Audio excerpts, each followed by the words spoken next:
Good morning, everybody. It's your boy D Max. So let's talk.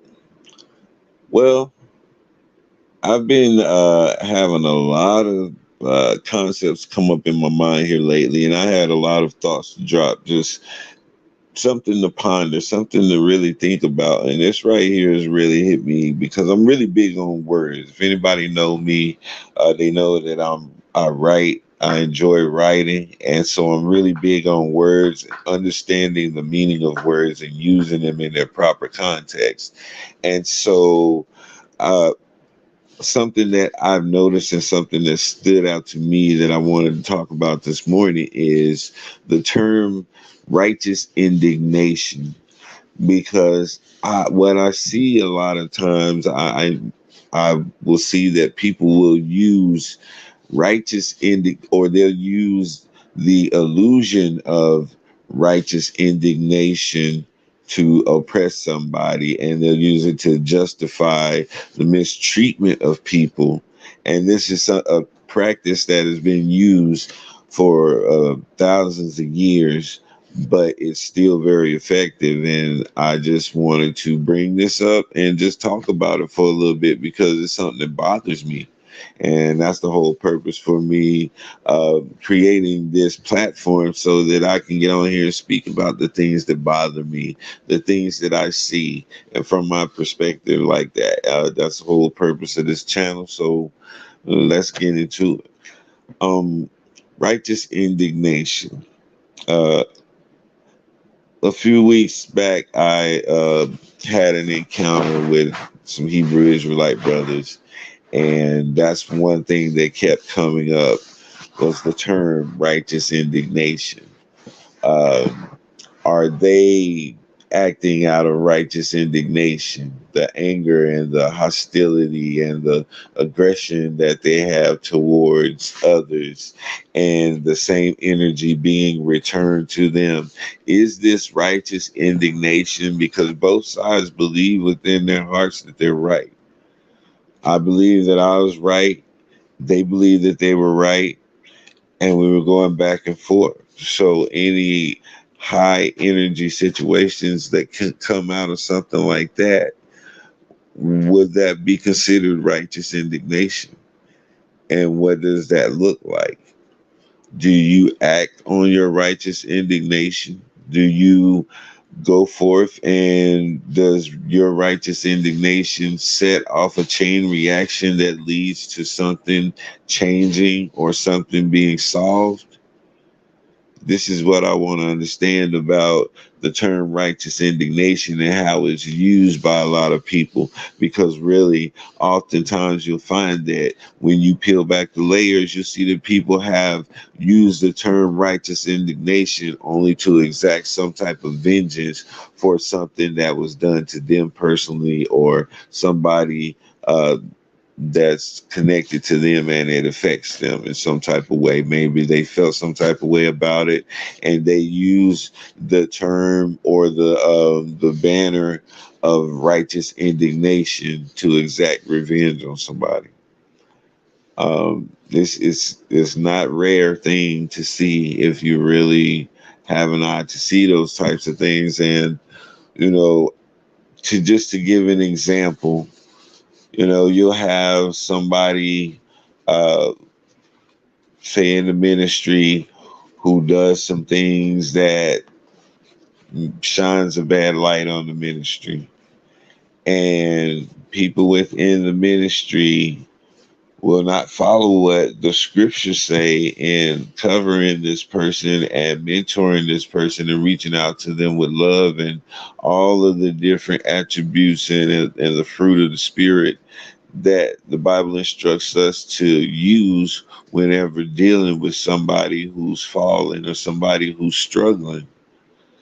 So whenever we don't operate within those instructions and we begin to gossip about them and we begin to ridicule those people and those types of things, and cause a wedge in between us when we were supposed to be the ones covering that person, what do we call that?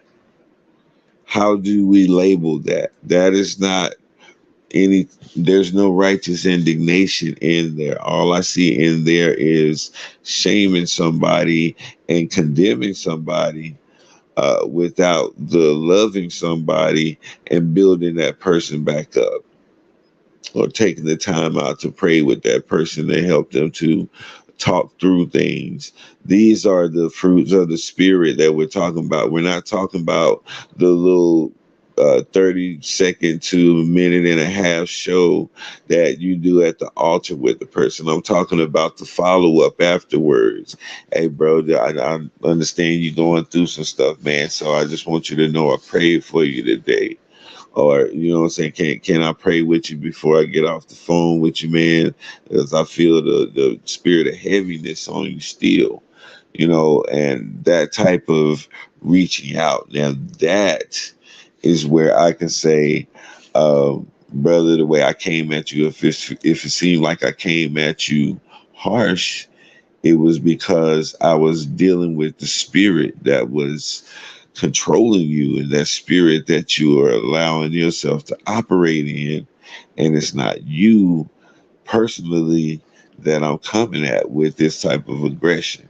And when you can explain that to your brother and get them to see that your actions are all out of love, then that's where you can apply the term righteous indignation, because you're angered by an injustice. That's what the whole context of that statement or that term means. But like I stated before, you have a lot of people who will use the term as a form of, as a kind of a mask to mask their attempt to get vengeance on somebody. And, we turn our back on this person because they don't do this, or we don't deal with that person because they hurt our feelings and they said that, and all of these petty things that we allow to separate us from the people that we're supposed to be interceding on the behalf of, and showing that love that they just haven't seen in their life. They have to see a demonstration of love. I was talking about, if you're asking a person to let go of their hurt and their pain and their hatred and their anger, you're going to have something to replace that. So if you don't have this sufficient amount of love, and when I say love, I don't mean just giving them encouraging words. I mean, sometimes it means having to give your time to be there physically, to have a physical presence there. Sometimes it's going to require you to go outside of your convenience or your comfort zone. And that doesn't mean that you have to take on a person's burdens, but you do have to invest yourself in their spiritual growth if that's who you are in their life. And as a friend, we all should be worried about the spiritual growth and health of our friend.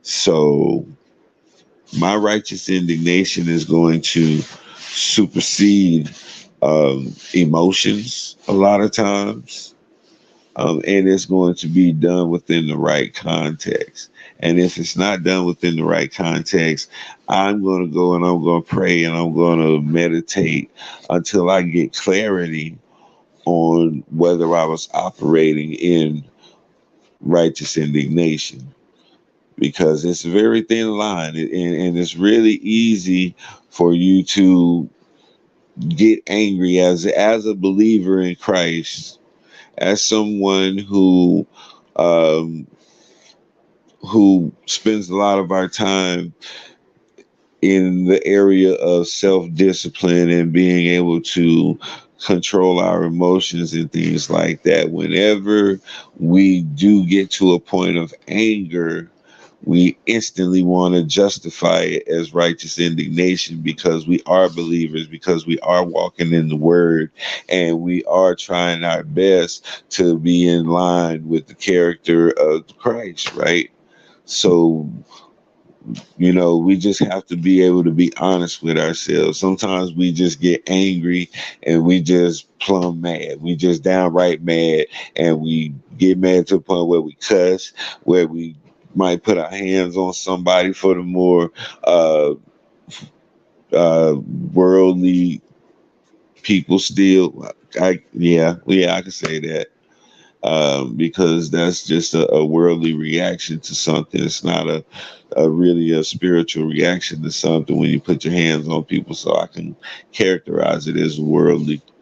But, we just have to be real with ourselves about what we're operating in, because like I said before, people will take a term and they will begin to manipulate what that term really means, and they'll use language, they'll use different language manipulation to do this stuff. So when you begin to understand these things and identify them taking place right in front of you in real time by people in high positions, you're going to begin to see the world in a different light. You're going to begin to see uh, the things that you're fighting against change. Um, I was just talking the other day about how I'm not fighting against racism anymore. Well, not necessarily I'm not fighting against racism. I've just realized that racism is cannot be eradicated and it cannot be killed because it is a byproduct of hatred. And so understanding that, um, I definitely operate different, and I definitely don't address certain things because I know it's a waste of time to address those things. It's going to not be effective in any case. So, just gaining a perspective on things, understanding what righteous indignation really means, as opposed to people just being angry and trying to get revenge and trying to do it in a holy way. Um, some of these subjects be kind of touchy and it be kind of choppy because, like I said, these are just things that come up in my spirit, man. And it's not that it just comes up in my mind. It comes up in my spirit and it sits there and it tugs at me and it bothers me until I realize that this is something that needs to be addressed, whether it's addressed to for somebody else, whether it's addressed for me to gain something out of it. I need to articulate this thought. And so I'm glad that I have this platform to be able to articulate my thoughts, whether right or wrong, good or bad, ignorant or full of wisdom. I have the free space to do so.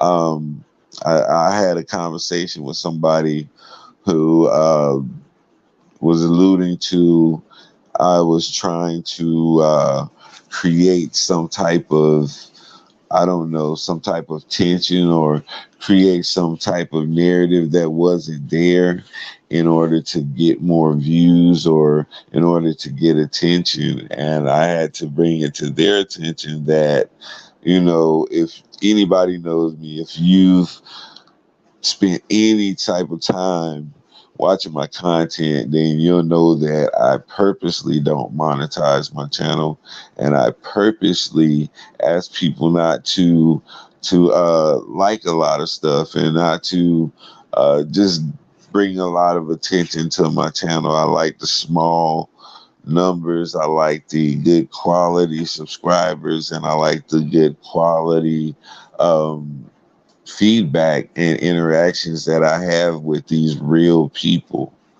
I don't want the bots. I don't want the bought subscribers or the bundle packs that you can get where you pay a certain amount and you get a certain amount. I don't want none of that because I'm not seeking that type of attention.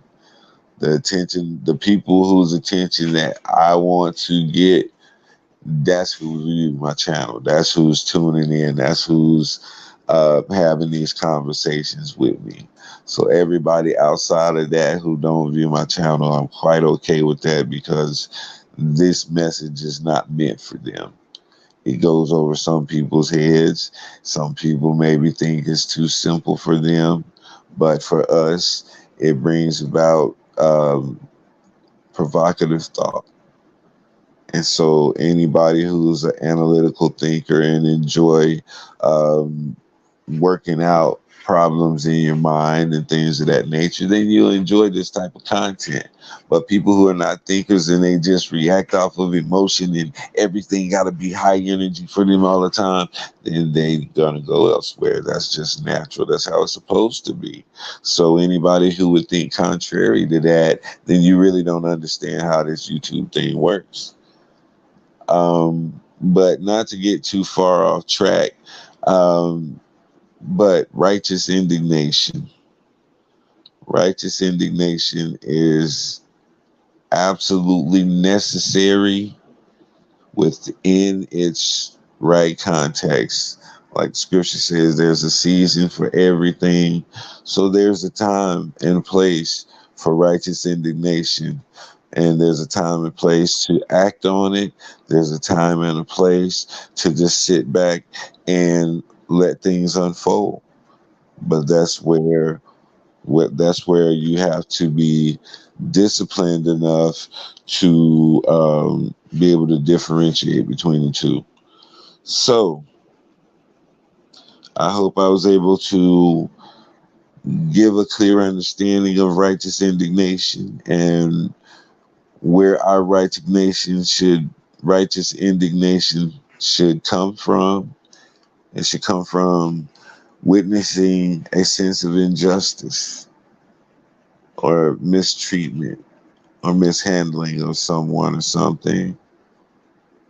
And if it's not coming from that core area or foundation, then you need to reevaluate where this anger is coming from and if you can truly characterize it as righteous indignation. Because you may just be mad, just plain old mad, and you want to try to justify your anger, but you can't, and you're looking for it. So be careful with that. And this is your boy D Mac, man. Y'all know what I say. Sticks and stones can break your bones, but the word can always heal you. I'm out.